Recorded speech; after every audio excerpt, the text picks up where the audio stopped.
Hello दोस्तों, आप सभी का स्वागत है समसामयिक घटना चक्र के इस ऑनलाइन प्लेटफॉर्म पर। मैं मोहित आप सभी का स्वागत करता हूं। आज अपने इस वीडियो में हम बात करेंगे 11 सितंबर 2025 के महत्वपूर्ण current affair.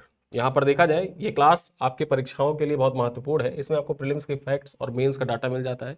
Daily newspaper based current affair जो इंपॉर्टेंट आपके परीक्षा के लिए होते हैं उनको यहाँ पर चर्चा की जाती है। न्यूज़पेपर जैसे Dainik Jagran, the Hindu, Indian Express, DD News, PIB, ANI, Akashvani, Dainik Bhaskar में रही महत्वपूर्ण खबरों पर यहाँ पर देखा जाए तो चर्चा की जाती है। और एग्जाम ओरिएंटेड जो भी पॉइंट्स होते हैं आपके एग्जाम के दृष्टिकोण से महत्वपूर्ण, जो आगामी परीक्षाओं के लिए देखा जाए तो संभावित प्रश्न हो सकते हैं, उन सभी को यहाँ पर चर्चा की जाती है।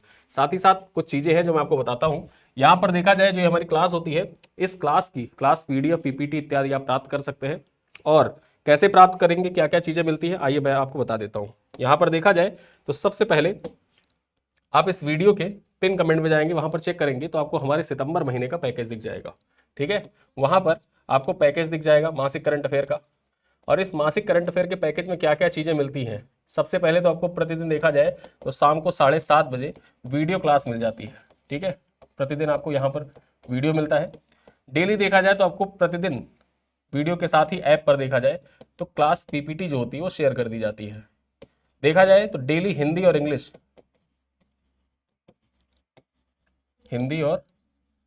इंग्लिश में जो पीडीएफ होती है ये आपको प्रोवाइड की जाती है।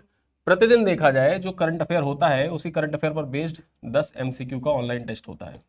10 एमसीक्यू का ऑनलाइन टेस्ट होता है। ठीक है, ये ऑनलाइन टेस्ट होता है। और ये तो हो गया जो हम लोग डेली करते हैं, डेली बेसिस पर आपको प्रोवाइड करते हैं। मंथली बेसिस पर क्या हम प्रोवाइड करते हैं, जो मासिक है, मासिक क्या प्रोवाइड करते हैं वो भी देख लेते हैं। मासिक देखा जाए आपको पूरे महीने का जो कंप्लीट पीडीएफ होता है। ठीक है, जो कंप्लीट पीडीएफ होता है ये भी हिंदी और इंग्लिश दोनों भाषाओं में। ठीक है, हिंदी और इंग्लिश दोनों भाषाओं में यहाँ पर आपको प्रोवाइड किया जाता है। साथ ही साथ देखा जाए तो एक करंट अफेयर का फुल टेस्ट होता है। और इस फुल टेस्ट में देखा जाए तो 10 यहाँ पर 100 एमसीक्यू होते हैं। ठीक है, ये 100 एमसीक्यू का ऑनलाइन टेस्ट होता है। और इस एमसीक्यू को देखा जाए तो पूरे महीने के जो बेस्ट 100 क्वेश्चन होते हैं वो यहाँ पर समाहित किए जाते हैं। साथ ही साथ हम बात करें तो जो यूपी स्पेशल, ठीक है, यूपी स्पेशल और बिहार स्पेशल, ठीक है, कि जो मासिक करंट अफेयर की क्लास आती है उसकी पीडीएफ भी आपको प्रोवाइड कर दिया जाता है।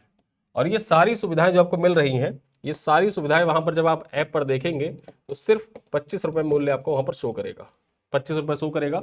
अगर आपके वॉलेट में कुछ कॉइन है, आपने किताबें घटना चक्र की खरीद रखी है और किताबों के ऊपर आप देखेंगे एक बारकोड दिया होता है, उसको आपने स्कैन कर रखा है तो आप कुछ कॉइन अर्न कर लेते हैं।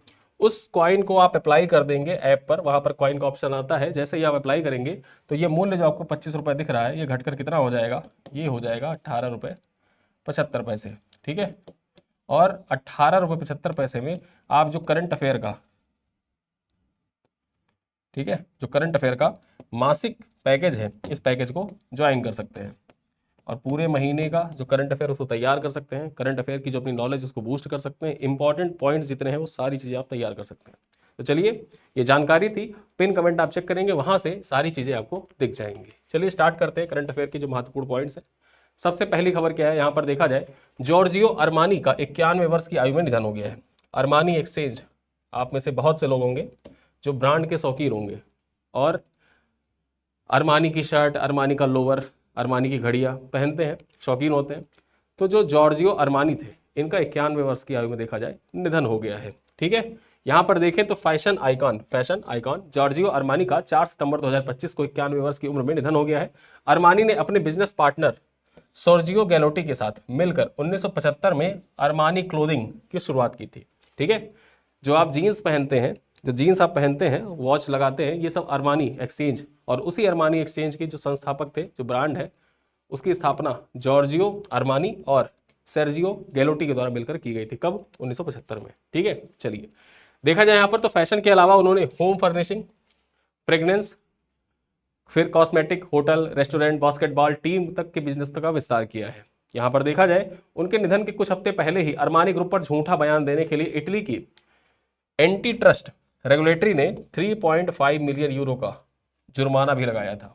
ठीक है, और अब देखा जाए जो अरमानी ग्रुप है, अरमानी ग्रुप के जो हेड थे जॉर्जियो अरमानी, इनका निधन हो गया। चलिए आगे चलते हैं। अगली खबर है, स्टारलिंक को भारत में सैटेलाइट इंटरनेट का ट्रायल शुरू करने को मंजूरी दे दी गई है। यहाँ अप्रूवल मिल गया है स्टारलिंक को कि वो भारत में जो सैटेलाइट इंटरनेट है उसके लिए ट्रायल शुरू कर सकता है। ठीक है, यहां पर देखा जाए तो डिपार्टमेंट ऑफ टेलीकम्युनिकेशन ने सैटेलाइट को ट्रायल के लिए प्रोविजनल स्पेक्ट्रम दिए हैं। ये स्पेक्ट्रम कंपनी के 6 महीने के लिए ट्रायल चलाने की इजाजत देता है। यहां पर देखा जाए तो स्टारलिंक ऑफिशियली तौर पर high speed satellite internet launch कर सकता है। ठीक है, high speed satellite internet launch कर सकता है। देखा जाए तो कंपनी अब भारत में 10 जगहों पर अपना बेस स्टेशन बनाएगी, जिनमें से मुंबई मुख्य केंद्र होगा। यानी कि पूरे भारत में जो स्टारलिंक है वो 10 जगहों पर बेस स्टेशन बनाएगी और स्टारलिंक के द्वारा जो डायरेक्ट इंटरनेट है, सैटेलाइट इंटरनेट है, उस सैटेलाइट इंटरनेट को परीक्षण के यहाँ पर देखा जाए परीक्षण इनका किया जाएगा। और ये जो 10 हब बनेंगे, 10 जगहों पर बेस बनेगा, इस 10 जगहों पर जो बेस बन रहा है उसका मुख्यालय कहाँ पर होगा, मुख्य कौन सा केंद्र होगा, मुंबई मुख्य केंद्र होगा। ठीक है, महाराष्ट्र में मुख्य केंद्र स्थापित किया जाएगा। देखा जाए तो इसके अलावा स्टारलिंक ने landing station hardware equipment import करने के लिए लाइसेंस रिक्वेस्ट भी की है। ठीक है, यहां पर देखा जाए स्टारलिंक के द्वारा भारत में landing station hardware equipment import करने के लिए जो लाइसेंस होता है ना, उसके लिए भी रिक्वेस्ट देखा जाए रिक्वेस्ट की गई है। अगर ये भी मंजूरी मिल जाती है तो उसके बाद जो स्टारलिंक है वो landing station hardware equipment import का भी हकदार हो जाएगा। चलिए आगे देखते हैं। अगली खबर क्या है, श्रीनिवास इंजेती बने NSE जो नेशनल स्टॉक एक्सचेंज है इसके नए चेयरमैन। ठीक है, देखा जाए तो नेशनल स्टॉक एक्सचेंज के चेयरमैन का पद खाली था और अब कौन बन गए हैं, तो श्रीनिवास जो इंजेती थे, श्रीनिवास इंजेती ये बन गए हैं नेशनल स्टॉक एक्सचेंज के नए चेयरमैन। यहां पर देखा जाए तो देश की प्रमुख एक्सचेंज नेशनल स्टॉक एक्सचेंज ने श्रीनिवास इंजेती को तुरंत प्रभाव से अपना नया चेयरमैन नियुक्त किया है। ठीक है, यहां पर देखा जाए Srinivas Injeti international financial services centres authority के पूर्व चेयरमैन रह चुके हैं। याद रखना, international financial services centres authority के पूर्व चेयरमैन के तौर पर भी श्रीनिवास इंजेती काम कर चुके हैं और यहां पर जो नेशनल स्टॉक एक्सचेंज है इसके नए चेयरमैन बने हैं। यहां पर देखा जाए तो नेशनल स्टॉक एक्सचेंज के पास 2 वर्षों से कोई भी चेयरमैन नहीं था। ये पॉइंट याद रखिएगा कि 2 साल से कोई भी चेयरमैन नहीं था और अब कौन बने, तो इस वजह से देखा जाए 2 सालों बाद ये पद भरा, इस वजह से महत्वपूर्ण हो जाता है इंजेती श्रीनिवास का नाम। आगे देखा जाए, वरिष्ठ पत्रकार शंकरशन ठाकुर का निधन हो गया है। वरिष्ठ पत्रकार शंकरशन ठाकुर का निधन हो गया है। आइए चर्चा कर लेते हैं। तो वरिष्ठ पत्रकार और द टेलीग्राफ के संपादक शंकरशन ठाकुर का 8 सितंबर 2025 को 63 वर्ष की आयु में निधन हो गया है। ठीक है, यहां पर देखा जाए वे बिहार के राजनीति और समाज पर अपनी गहन समझ रखने के लिए प्रसिद्ध थे। जो बिहार की राजनीतिक उथल पुथल होती रहती है उस पर देखा जाए ये टीका टिप्पणी करते रहते थे। साथ ही साथ नीतीश कुमार, लालू प्रसाद यादव, इन सभी के ऊपर इन्होंने विशिष्ट किताबें भी लिखी हैं। ठीक है, यहां पर देखा जाए उनकी प्रमुख कृतियों में making of Lalu Yadav, the unmaking of Bihar, single man, the life and times of Nitish Kumar of Bihar, the brothers Bihari, ये कुछ प्रमुख पुस्तकें हैं, इनकी प्रमुख कृतियां हैं। ये कृतियां आप याद रख सकते हैं कि ये सब कृतियां किसकी हैं। मेकिंग ऑफ लालू यादव कृति किसकी है, शंकरशन ठाकुर की कृति है। ठीक है, साथ ही साथ पूछा जाए तो द अनमेकिंग ऑफ बिहार ये किसकी कृति है, शंकरशन ठाकुर की है। सिंगल मैन, ठीक है, single man, the life of time of Nitish Kumar. ठीक, चलिए आगे देखा जाए, प्रधानमंत्री करेंगे स्वस्थ नारी सशक्त परिवार अभियान का शुभारंभ। प्रधानमंत्री मोदी के द्वारा स्वस्थ नारी सशक्त परिवार अभियान का शुभारंभ किया जाएगा। चलिए इसके बारे में चर्चा करते हैं। यहां पर देखा जाए तो प्रधानमंत्री नरेंद्र मोदी 17 सितंबर 2025 को स्वस्थ नारी सशक्त परिवार अभियान का शुभारंभ करेंगे। ठीक है, पीएम मोदी के द्वारा इस अभियान का शुभारंभ किया जाएगा।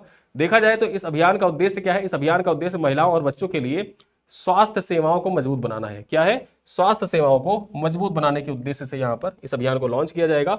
इसके तहत देश भर के 75,000 स्वास्थ्य शिविर आयुष्मान आरोग्य मंदिरों, सामुदायिक स्वास्थ्य केंद्रों और अन्य संस्थानों में लगाए जाएंगे। ठीक है, तो ये पॉइंट आप याद रख सकते हैं कि ये जो स्वस्थ नारी सशक्त परिवार अभियान है इसका उद्देश्य क्या है, तो इसका उद्देश्य महिलाओं और बच्चों के लिए स्वास्थ्य सेवाओं को मजबूत बनाना है। और इसका शुभारंभ कब किया गया, 17 सितंबर को किया जाएगा। ठीक, 17 सितंबर को पीएम मोदी के द्वारा किया जाएगा। 17 सितंबर का दिन जो होता है वो पीएम मोदी का जन्मदिन भी होता है। ठीक है, चलो आगे हम बात कर लें। इन शिविरों में महिलाओं और बच्चों की विशेष स्वास्थ्य आवश्यकताओं को ध्यान में रखकर सेवाएं प्रदान की जाएंगी। साथ ही साथ यह सभी आंगनवाड़ियों में पोषण माह भी आयोजित किया जाएगा। ठीक है, साथ ही साथ सभी जो आंगनवाड़ी है वहां पर पोषण माह का भी आयोजन किया जाएगा। चलिए आगे चलते हैं। संयुक्त कमांडर्स कॉन्फ्रेंस 2025 का उद्घाटन करेंगे प्रधानमंत्री नरेंद्र मोदी। संयुक्त कमांडर्स कॉन्फ्रेंस 2025 का उद्घाटन किसके द्वारा किया जाएगा? तो पीएम मोदी के द्वारा किया जाएगा। ठीक है, यहां पर देखा जाए तो पीएम नरेंद्र मोदी 15 सितंबर 2025 को कोलकाता में संयुक्त कमांडर्स कॉन्फ्रेंस 2025 का उद्घाटन करेंगे। परीक्षा में डायरेक्टली आपसे पूछा जा सकता है कि संयुक्त कमांडर्स कॉन्फ्रेंस 2025 का आयोजन कहां पर? जो आयोजन है, ये आयोजन कहां पर? तो ये कोलकाता में, कोलकाता में इसका आयोजन किया जाएगा। और इसका उद्घाटन किसके द्वारा? संयुक्त कमांडर्स है। ऑप्शन में देखा जाए तो राजनाथ सिंह का भी नाम दिया होगा, ऑप्शन में द्रौपदी मुर्मू का नाम भी दिया होगा, और ऑप्शन में देखा जाए जो सीडीएस है उनका नाम भी दिया होगा, और साथ साथ पीएम मोदी का नाम भी दिया होगा। आप संयुक्त कमांडर्स सोच के या तो राष्ट्रपति द्रौपदी मुर्मू टिक करेंगे, या तो रक्षा मंत्री टिक करेंगे, और या तो सीडीएस का नाम टिक करेंगे, लेकिन आप नरेंद्र मोदी की तरफ जाएंगे ही नहीं, सोचेंगे मोदी जी क्यों उद्घाटन करेंगे, संयुक्त कमांडर्स कॉन्फ्रेंस है तो। लेकिन यहां पर आप गलत हो जाएंगे, क्योंकि इसका उद्घाटन किसके द्वारा किया जाएगा? पीएम नरेंद्र मोदी के द्वारा ही 15 सितंबर को किया जाएगा। कहां पर? कोलकाता में। ठीक है, तो कंफ्यूज बिल्कुल भी नहीं होना है और इस चीज पे डटे रहना है कि मोदी जी ने ही इसका उद्घाटन किया है। चलिए आगे देखते हैं। देखा जाए तो भारतीय सशस्त्र बलों द्वारा आयोजित यह सम्मेलन 15 से 17 सितंबर तक 3 दिनों तक चलेगा। ठीक है, 3 दिनों तक चलेगा। और इस बार जो आयोजन हो रहा है इसका मुख्य विषय क्या है, थीम क्या है, किस थीम पर आयोजित किया जा रहा है? तो year of reforms transforming for the future, year of reform transforming for the future theme पर इस बार देखा जाए तो संयुक्त कमांडर सम्मेलन का आयोजन किया जा रहा है कोलकाता में। 15 से 17 सितंबर तक चलेगा। पीएम नरेंद्र मोदी के द्वारा इसका उद्घाटन किया जाएगा। चलिए आगे देखते हैं। सुशीला कार्की होंगी नेपाल की अंतरिम प्रधानमंत्री। यहां पर देखा जाए, जैसा कि कल मैंने आपको बताया था वीडियो में, कि नेपाल के जो पीएम है केपी शर्मा ओली, ठीक है, वो देखा जाए तो देश छोड़ के भाग चुके हैं, देश छोड़ के निकल चुके हैं। कुछ मीडिया सूत्रों में आपने देखा होगा कि सेना के हेलीकॉप्टर के माध्यम से सेना उनको उनके घर से निकाल रही है और लेके फिर सुरक्षित स्थान पर लेकर जा रही है।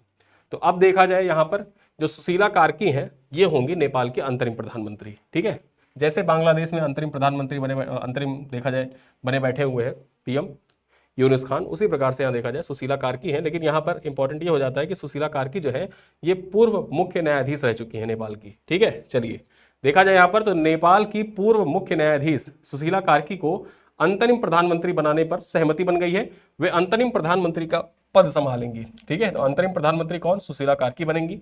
यहां पर देखा जाए वे पहले नेपाल की पहली महिला चीफ जस्टिस रह चुकी हैं, नेपाल की पहली महिला चीफ जस्टिस रह चुकी है। इस वजह से इनका नाम बहुत महत्वपूर्ण हो जाता है, इस वजह से इनका नाम बहुत इंपॉर्टेंट हो जाता है। ये पॉइंट आप याद रखिएगा कि सुशीला कार्की जो है ये नेपाल की पहली महिला चीफ जस्टिस रह चुकी हैं और अब ये देखा जाए नेपाल में अंतरिम प्रधानमंत्री का पद संभालेंगी।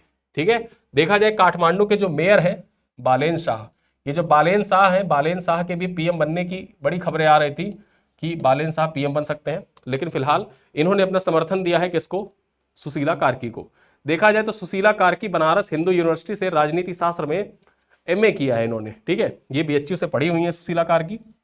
ठीक, राजनीति शास्त्र से इन्होंने मास्टर्स किया हुआ है। साथ ही साथ 1979 में वकालत की करियर की शुरुआत की थी। यहां पर हम बात कर ले, वे 11 जुलाई 2016 से 6 जून 2017 तक नेपाल की मुख्य न्यायाधीश रही हैं, नेपाल की मुख्य न्यायाधीश रही हैं। 2017 में उनके खिलाफ पूर्वाग्रह और कार्यपालिका में हस्तक्षेप के आरोप पर महाभियोग भी लाया गया था। ठीक है, इनके खिलाफ देखा जाए महाभियोग लाया जा चुका है सुशीला कार्की के खिलाफ, और अब सुशीला कार्की जो है ये बनेगी क्या? अंतरिम प्रधानमंत्री। चलिए आगे चलते हैं। अगली खबर है एकलव्य विद्यालयों के आदिवासी छात्रों की मदद करेगी इंडिया। ठीक है, यहां पर देखा जाए जो कोल इंडिया है, ठीक है, कोल इंडिया, कोल इंडिया, कोल इंडिया मदद करेगी एकलव्य विद्यालयों के आदिवासी छात्रों की। यहां पर देखा जाए 9 सितंबर 2025 को कोल इंडिया लिमिटेड और national scheduled tribe finance and development corporation के बीच एक समझौते ज्ञापन पर हस्ताक्षर हुआ है। इस पहल का उद्देश्य क्या है? इस पहल का उद्देश्य आदिवासी युवाओं के समग्र विकास और समावेशी शिक्षा को बढ़ावा देना है। क्या है मुख्य उद्देश्य? जो आदिवासी युवा है उनके समग्र विकास करना तथा जो समावेशी शिक्षा है उसको बढ़ावा देना, जिससे जो आदिवासी विद्यार्थी हैं उन आदिवासी विद्यार्थियों को भी समाज की मुख्य धारा से जोड़ा जा सके, शिक्षा की मुख्य धारा से जोड़ा जा सके। और इसी वजह से देखा जाए तो एकलव्य विद्यालयों के आदिवासी छात्र जो हैं उनकी मदद करने के लिए कोल इंडिया लिमिटेड ने किसके साथ? तो national scheduled tribe finance and development corporation के साथ एक समझौते ज्ञापन पर हस्ताक्षर किया है। कब किया है? 9 सितंबर 2025 को किया है। ठीक है, यहां पर देखें तो इसके तहत एकलव्य मॉडल आवासीय विद्यालयों के विद्यार्थियों को डिजिटल शिक्षा, स्वास्थ्य सेवाओं और करियर मार्गदर्शन में विशेष सहायता प्रदान की जाएगी। ठीक है, चलिए आगे चलते हैं। अगली खबर क्या है, दुनिया के सबसे अमीर व्यक्ति। अब दुनिया के सबसे अमीर व्यक्ति की जो सूची जारी की जाती है ब्लूमबर्ग के द्वारा, उसमें देखा जाए इस बार ये क्वेश्चन आपसे परीक्षा में पूछा जा सकता है। देखा जाए तो अक्सर आपने देखा होगा कि परीक्षाओं में जो सबसे अमीर वाली लिस्ट होती है ब्लूमबर्ग के द्वारा जारी की जाती है या हुरून के द्वारा रिच लिस्ट जारी की जाती है। अलग अलग मीडिया रिपोर्ट्स हैं, अलग अलग रिपोर्टों में आपको अलग अलग रैंकिंग मिलती है। ठीक है, लेकिन अब देखा जाए जो दुनिया के सबसे अमीर व्यक्ति हैं, पहले आप जानते थे एलन मस्क, परीक्षा में पूछ लिया जाएगा, आधे से ज्यादा लोग एलन मस्क टिक भी कर देंगे। लेकिन जैसे ही ब्लूमबर्ग की रिपोर्ट है, ब्लूमबर्ग की रिपोर्ट के अनुसार दुनिया के सबसे अमीर व्यक्ति वर्तमान में कौन, तो नाम क्या हो जाएगा, लैरी एलिसन। ठीक है, यहां पर देखा जाए तो ओरेकल के सह संस्थापक है लैरी एलिसन, ये दुनिया के सबसे अमीर व्यक्ति बन गए हैं। इन्होंने देखा जाए तो एलन मस्क को पीछे छोड़ दिया है। ब्लूमबर्ग बिलियनियर्स इंडेक्स के अनुसार उनकी कुल संपत्ति कितनी अरब पहुंच गई है, तो उनकी कुल संपत्ति 393 अरब डॉलर पहुंच गई है। कितनी, 393 अरब डॉलर पहुंच गई है, जबकि एलन मस्क की देखा जाए तो 385 अरब डॉलर इनकी संपत्ति है। ठीक है, यहां पर हम बात करें तो ओरेकल के क्लाउड इंफ्रास्ट्रक्चर और एआई सौदे से जुड़ी उम्मीदों के चलते कंपनी के जो शेयर्स हैं उसमें 40% से अधिक की बढ़ोतरी हुई है। ठीक है, तो इसी वजह से देखा जाए ये जो ओरेकल के सह संस्थापक हैं लैरी एलिसन, वर्तमान में सबसे अमीर व्यक्ति बन गए हैं, सबसे अमीर व्यक्ति हैं। ठीक, चलिए आगे चलते हैं। अंतिम खबर क्या है, आईआईटी दिल्ली अबू धाबी परिसर में पहला विदेशी अटल नवाचार केंद्र लोकार्पित किया गया है। अबू धाबी के अंतर्गत जो अवस्थित आईआईटी दिल्ली का अबू धाबी परिसर है, यहां पर पहला विदेशी अटल नवाचार केंद्र को लोकार्पित किया गया है। और इसका लोकार्पण किसने किया है, तो धर्मेंद्र प्रधान ने किया है। आइए देखते हैं। शिक्षा मंत्री धर्मेंद्र प्रधान ने संयुक्त अरब अमीरात में आईआईटी दिल्ली अबू धाबी परिसर में पहला विदेशी अटल नवाचार केंद्र लोकार्पित किया है। ठीक है, विदेशी अटल नवाचार केंद्र का लोकार्पण किया है। किसने किया है, यह जरूर याद रखना, धर्मेंद्र प्रधान ने किया है। यहां पर देखा जाए इस अवसर पर उन्होंने 2 प्रमुख शैक्षणिक कार्यक्रम भी शुरू किए और छात्रों व शिक्षकों से संवाद भी किया। देखा जाए यहां पर तो धर्मेंद्र प्रधान सिम्बियोसिस विश्वविद्यालय दुबई परिसर में पहली वर्षगांठ समारोह में भी शामिल हुए। उनकी यह 2 दिवसीय यात्रा जो थी, यह द्विपक्षीय सहयोग, शैक्षणिक उत्कृष्टता और नवाचार को बढ़ावा देने पर केंद्रित रही थी। ठीक है, तो ये पॉइंट याद रखिएगा कि आईआईटी दिल्ली जो अबू धाबी परिसर है, यहां पर पहला विदेशी अटल नवाचार केंद्र को लोकार्पित किया गया है। चलिए, अब कुछ प्रश्न हैं जिनका उत्तर आप कमेंट बॉक्स में दीजिएगा। पहला क्वेश्चन क्या है, देखा जाए तो हाल ही में 91 वर्ष की आयु में निधन होने वाले प्रसिद्ध फैशन डिजाइनर कौन थे, जिन्होंने 1975 में अपने बिजनेस पार्टनर सर्जियो गैलोटी के साथ मिलकर एक मशहूर ब्रांड की स्थापना की थी। क्या नाम था इनका, पियरे कार्डिन, जॉर्जियो अरमानी, वेलेंटिनो या राल्फ लॉरेल। ठीक है, क्वेश्चन नंबर 2 है, भारत सरकार ने हाल ही में किस कंपनी को सैटेलाइट इंटरनेट ट्रायल शुरू करने की मंजूरी दी है, Amazon, Kuiper, Starlink, OneWeb, Reliance Jio space. Question number 3 है, एनएसई नेशनल स्टॉक एक्सचेंज के नए चेयरमैन के रूप में किसे नियुक्त किया गया है, अजय त्यागी को, रवि नारायण को, श्रीनिवास इंजेती को या विक्रम लिमाये को। क्वेश्चन नंबर 4 है, नेपाल के अंतरिम प्रधानमंत्री के रूप में किस पूर्व मुख्य न्यायाधीश को नियुक्त किया गया है, विद्या भंडारी, सुशीला कार्की, अंजू प्रधान या मीनाक्षी गौतम। ठीक है, और अंतिम सवाल है, ब्लूमबर्ग बिलियनियर्स इंडेक्स के अनुसार हाल ही में दुनिया के सबसे अमीर व्यक्ति कौन बन गए हैं, Elon Musk, Jeff Bezos, Bernard Arnault या लैरी एलिसन। ठीक है, तो ये 5 प्रश्न आपसे पूछे गए हैं और मैं उम्मीद करता हूं इन 5 प्रश्नों का उत्तर आप कमेंट बॉक्स में जरूर देंगे। वीडियो पसंद आया करें तो अपने दोस्तों के साथ साझा किया करें और वीडियो को लाइक भी किया करें।